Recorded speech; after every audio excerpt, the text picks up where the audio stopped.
ഈ medical college cell എങ്ങനെയാണ്? Medical കോളേജിലെ സെല്ലിൽ അത്യാവശ്യം നല്ലതാണ്. അവിടെ ഒരു 5 ബെഡുണ്ട്. അത് കുറച്ചുകൂടെ കംഫർട്ടബിൾ അതന്നെ, അത് എല്ലാ സൗകര്യമുണ്ട്, മെഡിക്കൽ ഫെസിലിറ്റി എല്ലാം ഉണ്ട്. വലുതായിട്ടൊന്നുമില്ല. പക്ഷേ എന്തായിരുന്നാലും ബാക്കിയുള്ള കമ്പയർ ചെയ്യുമ്പം ഇതാണ് ഗുണമാണ്. ഈ ജയിലിൽ പോകുമ്പോഴേ അത് സുപ്രീം കോടതിയുടെ വിധിയിലടക്കമുണ്ട്. ജയിലിൽ നമുക്ക് വല്ലാത്തൊരു ശൂന്യത തരും. അത് ജയിലിൽ കിടക്കുമ്പോഴാണ് നമുക്ക് മനസ്സിലാകുന്നത്. അതായത് ഒരു എംറ്റിനെസ് ഉണ്ടാവും. നമ്മളെല്ലാവരും കുറച്ച് നേരം പോയി കഴിയുമ്പോൾ നമ്മൾ യൂഷ്വലി ചെയ്യുന്ന ഒന്നുമില്ല. ടി വിയോ മൊബൈൽ ഫോണോ സാധനങ്ങളോ ഒന്നുമില്ല, വായിക്കാനൊന്നുമില്ല. എനിക്ക് ആദ്യ ദിവസങ്ങളിൽ സെൻട്രൽ പ്രസിഡന്റ് പുസ്തകം തന്നില്ല. കാര്യം നിങ്ങൾ നിസ്സഹരിക്കുകയാണ്, നിങ്ങൾ പുസ്തകം തരണ്ടാന്ന് പറഞ്ഞ് പുസ്തകം തന്നില്ല. ഒരു വല്ലാത്ത ശൂന്യത വരും. അപ്പം മനസ്സിൽ നമ്മൾ സപ്രസ് ചെയ്ത് വെച്ചിരിക്കുന്ന ഇമോഷൻസ്, വികാരങ്ങൾ, ജലസി, ദേഷ്യം, പ്രതികാരം, ഇതെല്ലാം ബബിൾ ചെയ്ത് വരും. ഇത് വല്ലാത്തൊരു എംറ്റിനെസ്സാണ്. അത് ആ സെല്ല് കുറച്ച് അൺകംഫർട്ടബിളാണ്, പറയാതിരിക്കാൻ പറ്റില്ല. ഒരു നെഗറ്റീവ് വൈബാണ്. മെഡിക്കൽ കോളേജ് കുറച്ചുകൂടെ കംഫർട്ടബിളാണ്. കുളിക്കാനൊക്കെയുള്ള സ്പേസും മറ്റുമൊക്കെ ഉണ്ട്.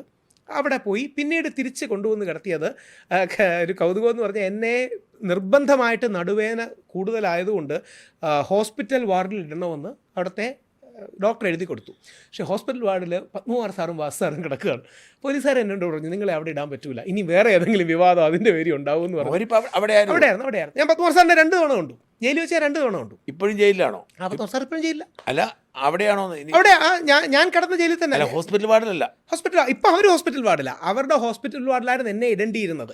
ഇപ്പോഴും ഒരു ഹോസ്പിറ്റൽ വാർഡിലാണോ? ഇപ്പോഴും ഹോസ്പിറ്റൽ വാർഡിലാണ്. അവിടുത്തെ ഒരു ഹോസ്പിറ്റൽ അടക്കം മെഡിക്കൽ ഫെസിലിറ്റീസ് കിട്ടുന്ന മുതിർന്നവർക്കടക്കം ഇടാനുള്ളൊരു വാർഡ്.